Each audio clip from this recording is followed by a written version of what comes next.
আর আমার মা আমাকে একটা বিড়াল ছানা কিনে দিয়েছেন, আর সাথে দুটা খরগোশও কিনে দিয়েছেন। ওরা সুইমিং পুলে খুব মজা করে খেলতো, যেটা আমি ওদের জন্য বানিয়েছিলাম।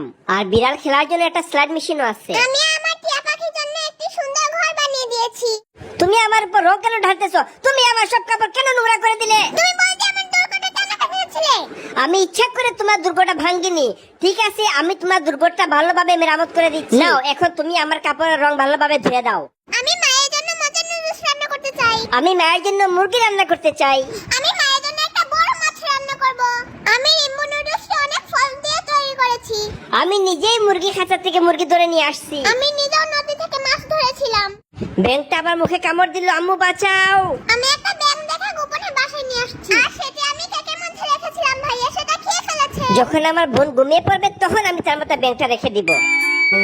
এত কেকে কিভাবে আসলো? কারণ আমি তোমার মাথায় যে ব্যাঙটা রেখেছি ওইটা কেকের তৈরি ছিল। এই কবুতরটা কি তোমাকে কামড়াতে চায়? আমি আমার হাতে এবং মাথায় কবুতর নিতে পারি। আমিও সাহস করে মহিষকে একা নিয়ে যেতে পারি। এমনকি আমি মহিষের পিঠে চড়ে ওকে ঘাস খাওয়াতে পারি। আমার মা আমার জন্য বাড়িতে কবুতর রেখেছিল। আমার বাড়িতেও 3টি মহিষ এবং একটা বাচ্চা মহিষ আছে। মা, তুমি আমাকে খেতে দিচ্ছ না কেন? তোমার টিচার বলেছে তুমি পরীক্ষা ফেল করেছো, তারপরে তুমি খেতে চাও। আজ তোমাকে বাড়িতে থাকতে দিব না, তুমি বাইরে চলে যাও, বাইরে গিয়ে একা একা থাকো। অন্ধকার হয়ে গেছে, আমি কোথায় যাব? আমার খুব খিদে পেয়েছে। এখন আমাদের বাড়িতে এসো, কাল যখন তোমার মা রাগ করবে তখন তুমি বাড়িতে যেও।